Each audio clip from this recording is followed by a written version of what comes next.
สบายดีเพื่อนๆเนาะมื้อนี้ข้าพเจ้าจะมาแบ่งปันความรู้เล็กๆน้อยๆเกี่ยวกับการติดตั้งโปรแกรม One Man Band และโปรแกรมเสริมที่สามารถ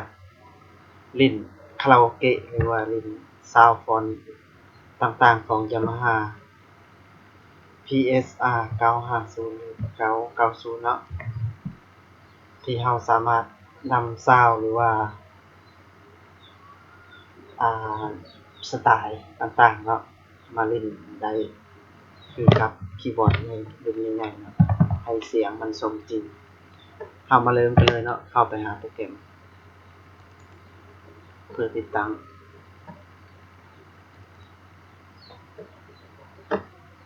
เอาไปที่โปรแกรม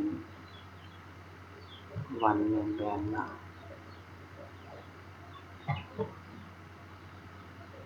โอ้บ่แม่นเนาะเข้าตัวนี้เนาะนี่เนาะโปรแกรมตัวนี้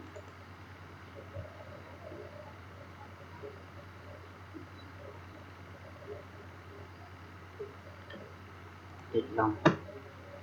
เข้าไปหาโปรแกรมเราจะติดตั้งโปรแกรมตัวนี้เนาะ One Man Band 11นี่เนาะไปที่โปรแกรม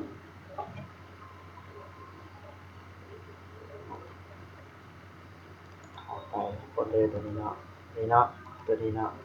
Setup OMB 11เนาะเข้าไปเลยดับเบิลคลิกเข้าไปกด yes เนาะ next แล้วก็ next install หรือว่าติดตั้งภาษาลาวเนาะ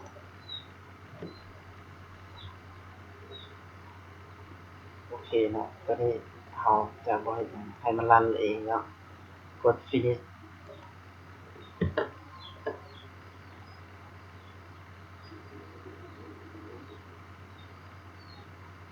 โอเคเนาะมันจะให้ใส่คีย์เนาะสื่อเราสามารถใส่สื่ออย่างก็ได้เนาะสื่อ name เนาะใส่เอาเป็นใส่สื่อเอาก็ได้เนาะตัวนี้เนาะบนนี้ที่เราจะต้องได้เอาตามนั้นเนาะเราจะมาเข้าโฟลเดอร์ตัวที่เราเข้าไปบอทติดตั้งนี้เนาะเช่นโฟลเดอร์ตัวนี้เนาะ serial เนาะลงคลิกเข้าไปเนาะเราจะเลือกเอาตัวนี้เนาะกดเนาะ copy เอาเนาะ copy แล้วไปหาโปรแกรมที่เราติดตั้งขึ้นมานี่เนาะเรากด Control เนาะ Control V Control V แล้วโอเคเนาะหรือว่าเราจะพิมพ์ออกก็ได้เนาะเราจะพิมพ์แต่ละตัวไปก็ได้กดโอเคแล้วก็ปิดได้เลยเนาะปิดเนาะปิด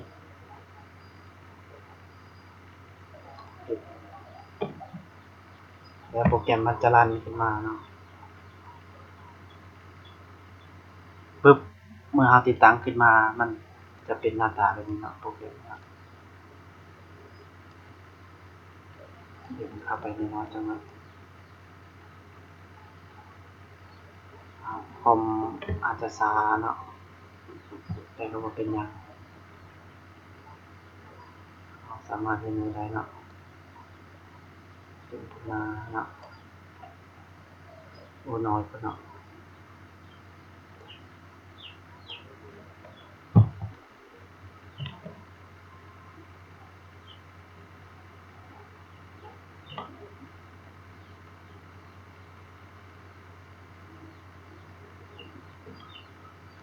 โอเคเนาะเราจะเห็นหน้าตาเป็นแบบนี้เนาะอยู่นี่เนาะ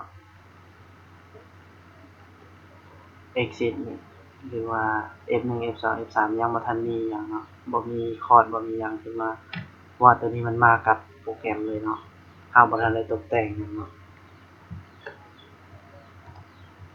เอาไปหาเสียงเนาะซาวด์หรือว่าคอร์ดอยู่ในนี้เนาะ นี่เนาะตามฟังก์ชันของมันเนาะฟังก์ชันตรงนี้ตัวนี้เอาค่ะลองเทสเบิ่งเนาะลองเช็คเบิ่งเสียง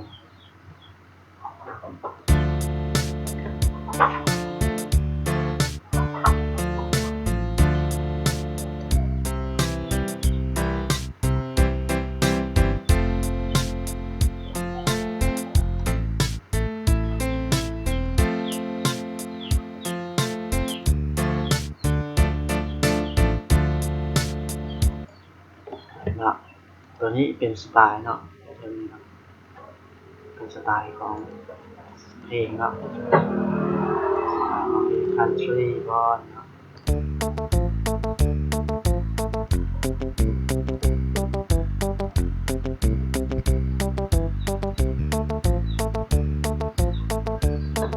โอเคเนาะเข้ามาปุ่มโซโล่เนาะ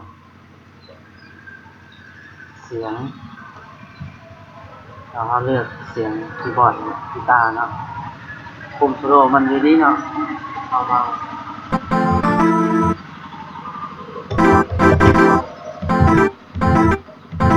เสียงมันจะบ่ม่วน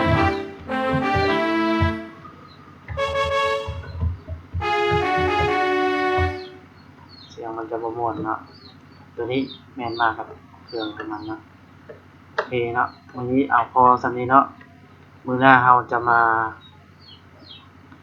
ปรับแต่งเสียงโซโล่เนาะหรือว่าคอร์ดใส่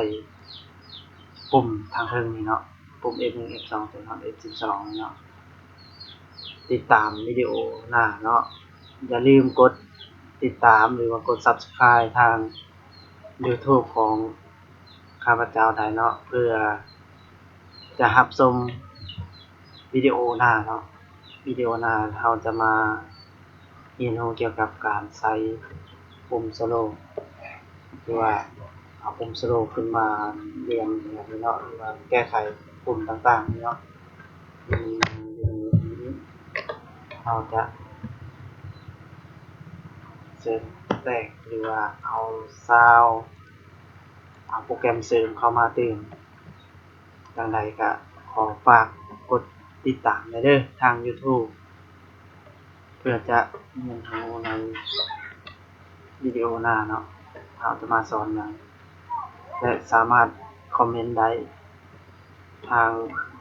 กองหลังรูปวิดีโอ YouTube นี้เนาะมีอย่างสนใจกันถามได้เนาะคอมเมนต์ได้เนาะ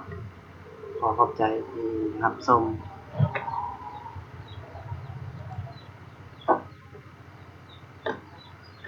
โอเคลาไปก่อนเนาะ